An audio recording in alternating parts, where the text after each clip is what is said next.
Halo pemirsa dimanapun Anda berada, jumpa lagi di saluran informasi tentang kebumian dan ke gunung apian di sekitar kita. Gunung Merapi pada Minggu 12 Desember 2021 kembali meluncurkan awan panas sejauh 2000 meter dari puncak. Arahnya ke sektor barat daya, ke hulu antara Kali Kerasa atau Kali Bebeng di Kecamatan Serumbung, Kabupaten Magelang, Jawa Tengah.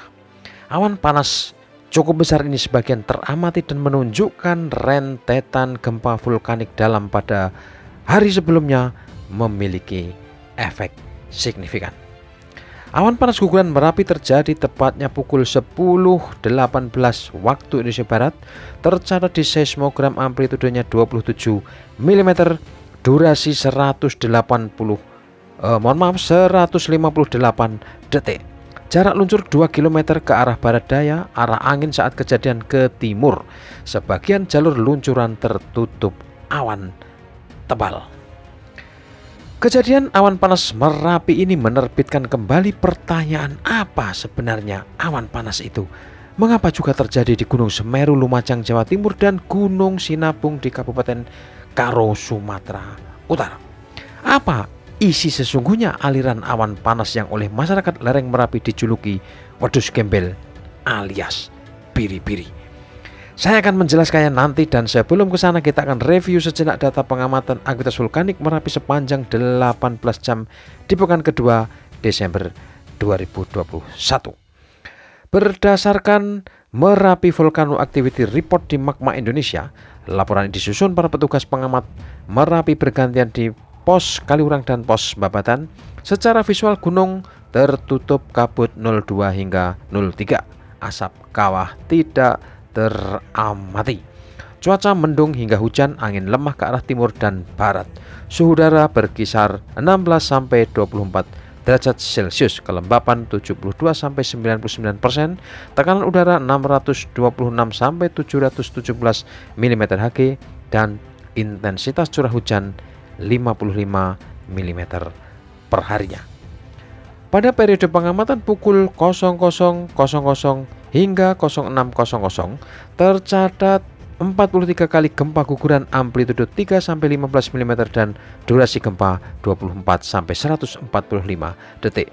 Satu kali gempa hembusan berdurasi 13 detik.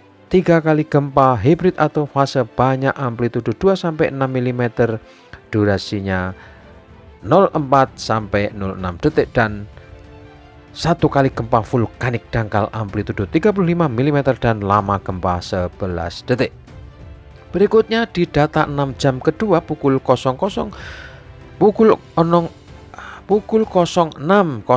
hingga 12.00 waktu Indonesia terjadi 1 kali gempa awan panas guguran amplitudo 27 mm dan lama gempa 158 detik seperti dijelaskan di awal video ini.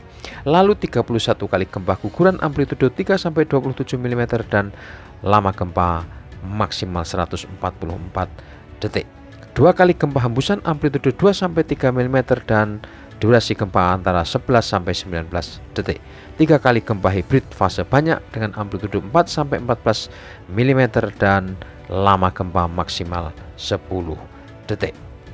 Pada 6 jam berikutnya, yaitu antara pukul 12.00 sampai dengan pukul 18.00 waktu Indonesia Barat terjadi 45 kali gempa guguran amplitudo 3 sampai 16 mm dan durasi gempa maksimal 155 detik.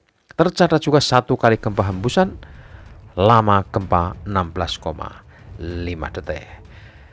Inilah pemirsa data yang terekam di Gunung Merapi sepanjang 18 jam pertama Minggu 12 Desember 2021.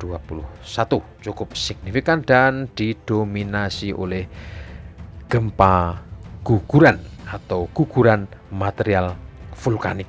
Ini tentu saja ini paling banyak guguran terlihat di kubah lava di puncak barat daya. Sekarang tentang awan panas Merapi, dan ini rasanya menarik untuk kita bicarakan ulang, meskipun mungkin sudah sebagian besar memahami ini, tetapi kita akan melihat secara persis nih sebetulnya apa itu awan panas Merapi. ya, karena ini memang sangat spesial. Sejak lama dikenal sebagai satu di antara karakteristik khas gunung berapi di perbatasan Jawa Tengah, daerah istimewa Yogyakarta. Fakta kemunculan awan panas ini sangat menyita perhatian publik karena sifat keganasan dan daya rusaknya yang hebat. Sekali lagi, apa itu awan panas?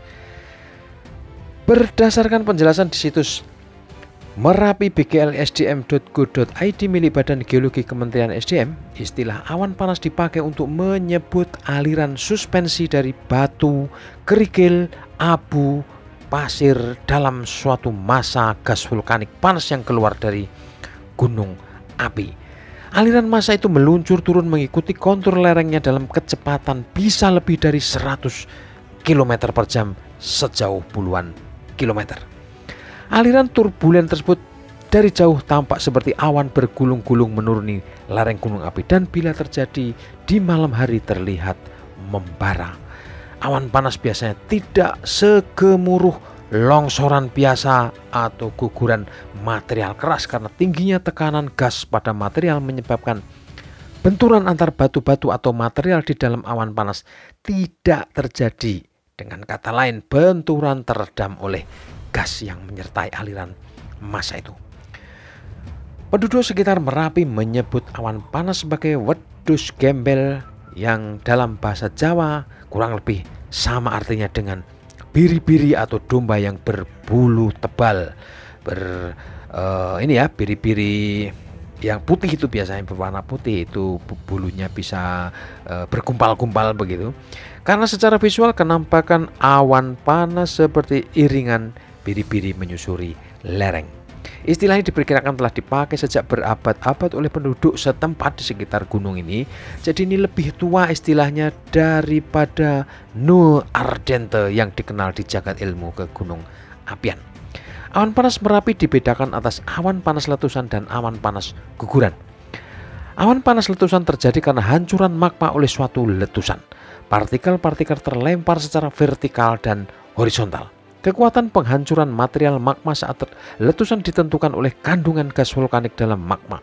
Awan panas guguran terjadi akibat runtuhnya kubah lava bersuhu berkisar antara 500 sampai 600 derajat Celcius oleh tekanan magma dan pengaruh gravitasi. Proses awalnya yang memicu longsornya kubah lava dapat dipicu 3 sebab. Pertama, longsor biasa yang sering terjadi di daerah lereng-lereng pegunungan. Peranan hujan menjadi faktor utama yang menimbulkan ketidakstabilan. Di daerah lereng pegunungan, air hujan masuk ke dalam struktur tanah dan memperkecil gaya gesek pada bidang gelincir sehingga tidak lagi dapat menahan berat lereng. Dalam hal kubah lava Gunung Merapi, air hujan yang masuk ke dalam kubah lava mengalami pemanasan sehingga menjadi gas yang bertekanan cukup tinggi untuk mengganggu kestabilan kubah. Kohesi material penyusun tubuh kubah lava mengecil sehingga mudah muncul longsoran kecil maupun besar. Faktor kedua, longsoran dipicu oleh suatu letusan kecil bersifat lokal yang terjadi di kubah lava. Gas bertekanan tinggi dalam kubah lava dapat memicu terjadinya letusan kecil setempat yang terjadi di permukaan kubah lava. Tekanan yang dilepaskan secara mendadak dapat mengganggu kestabilan kubah secara keseluruhan sehingga kubah dapat mengalami longsoran besar. Yang ketiga, longsornya kubah dapat pula terjadi karena adanya dorongan dari bawah, yaitu dari pipa magma gunung api, sehingga kubah lava bergeser dan akhirnya longsor. Karena adanya faktor gravitasi, tekanan dari bawah yang tidak terlalu besar sudah cukup untuk mengganggu kestabilan kubah. Nah, aktivitas Merapi sepanjang 2020 sampai 2021 yang akan segera berganti tahun ini menciptakan kubah lava baru yang berada di puncak barat daya dan posisinya ini sangat labil karena berada di bibir lereng atau di tepi lereng sehingga potensi terjadinya longsoran ini menjadi lebih besar daripada kubah lava kedua yang terbentuk di tengah kawah. Oleh karena itu, awan panas jenis yang ketiga ini yang terbentuk terutama karena pembongkaran kubah lava yang sudah ada sebelumnya oleh proses gravitasi, fragmen penyusun awan panasnya relatif besar. Demikian pula kekuatan luncurnya terutama hanya oleh beratnya sendiri, sehingga jangkauan atau jarak luncurnya tidak begitu besar. Kecenderungan arah luncuran massa awan panas ditentukan oleh arah aliran hulu sungai di lereng gunung api yang berada di bawah posisi kubah lava yang terluncurkan. Nah, ini yang menjawab kenapa kemudian awan panas akhir-akhir ini selalu mengarah ke sektor barat daya, karena memang posisi kubah lava baru ini ada di puncak barat daya dan sudah tercipta aliran-aliran atau jalur luncuran selama berbulan terakhir ini mengarah ke sektor barat daya. Dalam posisi ini, material beratnya akan meluncur di dalam alur sungai yang sudah terbentuk, sedangkan awan yang kelihatan bergulung-gulung akan menyelimuti aliran massa awan panas dan melebar ke tepian alur hulu sungai di kiri kanan dari alur tersebut. Jarak jangkau awan panas ditentukan oleh kecepatan alirannya yang tergantung pada morfologi dan kelerengan atau gradien alur lembah sungai. Kekuatan awan panas dalam membawa material berukuran besar dan bongkahan-bongkahan merupakan ciri utama dari alirannya. Endapan awan panas tersusun dari dua bagian, yaitu bagian bawah beberapa meter atau puluhan meter tebalnya. Biasanya di dasar lembah sungai terdiri dari material berbutir kasar. Bagian atas terdiri dari endapan material abu. Menurut Fischer dan Schminke, pada tahun 1984, endapan awan panas bervariasi dan mencerminkan berbagai tipe letusan dan pengendapan. Kejadian letusan awan panas itu sendiri dapat menghasilkan asosiasi endapan awan panas dan pyroclastic shock, atau hanya awan panas atau pyroclastic shock saja. Perbedaan dari dua jenis endapan terlihat dari pemilahan dan struktur endapannya. Endapan awan panas terpilah buruk dan masif, sedangkan pyroclastic shock mempunyai pemilahan butir yang lebih baik, berukuran lebih halus dan memiliki struktur lapisan. Proses pengendapan awan panas terjadi pada dasar lembah dan menjauh dari sumber endapannya akan menebal. Awan panas yang terjadi di Gunung Merapi umumnya termasuk dalam awan panas guguran. Gaya berat kubah lava atau bagian dari kubah lava yang runtuh menentukan laju dari awan panas. Semakin besar volume yang runtuh akan semakin cepat pula laju awan panas dan semakin jauh jarak jangkauannya. Umumnya kubah lava yang terbentuk di puncak terbentuk memanjang menjulur ke arah lerengnya. Lalu pertanyaan selanjutnya, bagaimana melacak jejak suhu panas yang menyapu lereng Merapi? Bagaimana cara mengukurnya? Suhu awan panas dipelajari dengan menganalisa arang kayu dari pepohonan yang terlanda awan panas dan kemudian terbenam dalam endapan awan panas. Pengambilan contoh arang dilakukan dari endapan awan panas yang ada terutama pada endapan tua. Suhu awan panas Gunung Merapi dibandingkan awan panas dari gunung lain dengan letusan yang lebih besar tidak begitu tinggi. Dari analisa diperoleh data suhu awan panas Merapi hanya sekira 250 derajat Celcius. Walaupun data ini baru dari contoh yang terbatas, hasil ini menunjukkan suhu awan panas Merapi minimal 250 derajat Celcius. Jadi ini sudah bisa melunakkan material plastik dan lain sebagainya. Kan udah di atas titik didih ini ya. Pemirsa, demikian informasi yang terkini yang bisa disampaikan terkait dengan aktivitas vulkanik Merapi dan penjelasan ringkas menjawab pertanyaan sejumlah pemirsa yang masih penasaran apa sesungguhnya yang disebut awan panas itu. Mengapa kok selalu bergulung-gulung menyusuri lereng dan mengapa kok tidak terbang melesat ke angkasa seperti letusan biasanya. Dan Anda semua yang masih bisa terus mengikuti perkembangan Merapi di saluran ini, tetap siaga, cermat mengkonsumsi mana hoax, mana informasi yang valid dan faktual.